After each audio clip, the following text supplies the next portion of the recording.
Paulo, kuna mtu anafanya uganga, yani ana roho ya utambuzi, mjakazi mmoja, watu wanapata faida kwake. Paulo na Sila wanahubiri Injili, wakaja akawagundua, akawaambia hivi, hao ni watumishi wa Mungu aliye hai.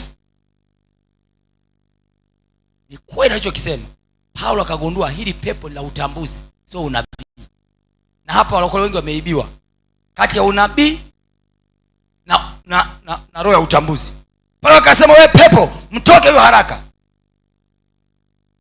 Pepo likamtoka. Bila sema watu wakakosa faida kwa sababu walikuwa wanachikiwa faida. Yule anakutabiri anasema, unajua bwana ananionyesha nyumbani kwenu kuna miembe mifupi ile ya maembe ya kisasa mifupi ile kwa upande huu wa kulia. Na wewe ndio papa, prophesy upumbavu. Hakuna unabii wa hivyo. Mwelewa unabii. Ngoja nikupe siri sasa hapa. Ndio maana Paulo aliamua kulikemea ile pepo. Nikisema hivi, ninaona kuna mtu anaitwa Charles. Unaona Charles. Yuko hapa. Ndio papa, nipo. I'm here nini? Ndio jina lako. Wewe sio unabii, ndio jina lako. Hiyo roho ya utambuzi, hilo ndio jina lako.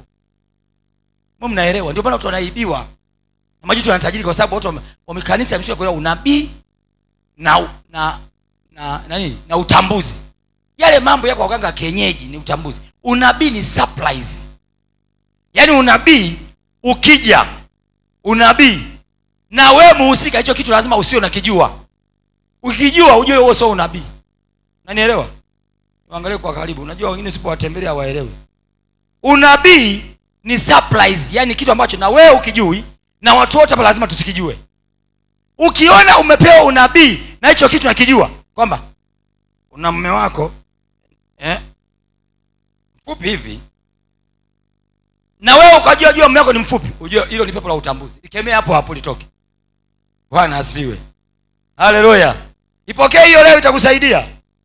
Unabii ni kwamba Bwana majeshi asema kesho majira kama haya, tunaangalia saa ni saa 6, utakuwa na V8 mpya. Sasa hilo ndoto hukuwa nayo, hilo wazo hukuwa nalo, na majira kama haya Mungu atafanya njia gani mpaka V8 ije kwa siku hiyo?